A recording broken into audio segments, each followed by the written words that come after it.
welcome to another review room tutorial. Today we're going to be talking about the Manage User section. Now the Manage User section is slightly explained in the last video where we talked about sending email, resetting passwords, so on and so forth. But today let's talk about a couple of more things. Now the first thing that I want to talk about is a search functionality. Now here, if you search for, let's say, global, what you'll see is that it'll show you all the applications that have, or the entries that have global in them.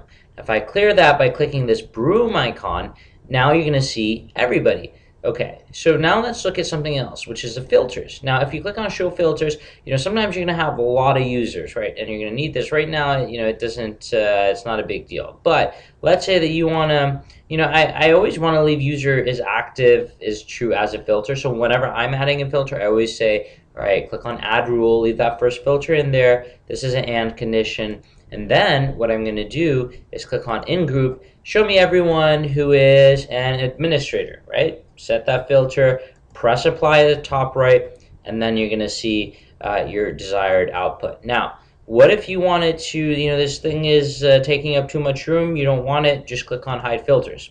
Okay, that's a little dangerous in the sense that you might forget that there's a filter. So you can click Show Filters, and then you can X out of that particular extra condition, press Apply again, and then you're going to see those individuals, right?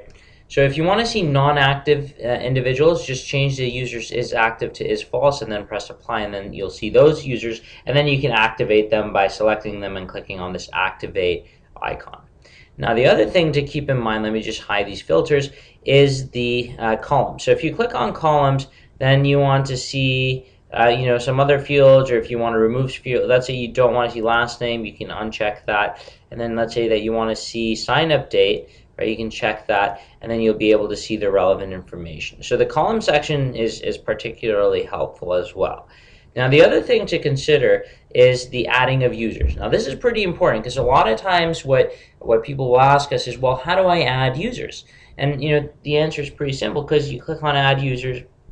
You choose the type of user that you want as an administrator. A lot of times people ask us about administrators, right? Type in the email. Let's just call it test-account, at blah, test admin, right? And then you can press Add User. Now keep in mind you can also import from CSV, but let's click on Add User for now.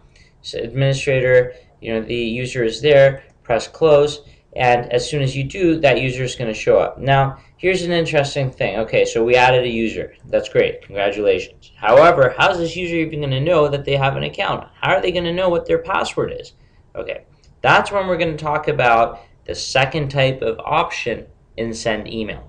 Now, if you select that user, and if you click on Send Email, and you select it so you can send an email to that person, we talked about plain email before, but this time we're going to send a special type of email, which is account login information. If I click on that, you're going to get this beautiful screen here. It's going to have all the information. This is a link that the user is going to get. You can click Review and Send. It's going to show you what's going to go to that person. You press Send. They're going to get their login information. So the procedure to add new users is quite simple. All you do is you click on Add User, specify the type of user you're adding, type in their details, click Add User, and then once you've added them, then go and select those particular users and send them their account login information. I mean, that's all there is. Add the users, send them the account login information. Now you might ask, well, what if I had a lot of users that I wanted to add? Well, that's fine. You can import from a CSV file, and this is how it's done, and there will be other tutorials about that. But just to let you know that you can't import from a spreadsheet. Usually, I mean, the type of users you want to import are not typically the applicants. Is typically admins or reviewers is what we see most people import with a spreadsheet. And applicants sign up themselves online anyway, so there's no need to add them per se. And of course, let me just draw your attention to the bottom here. There are all these numbers. What do those mean? If you have a lot of users, you'll notice that it's capped at about 20, I think. So if you wanted to see more, you can click on a higher number like 50 or 100, and it'll show you more users at the same time.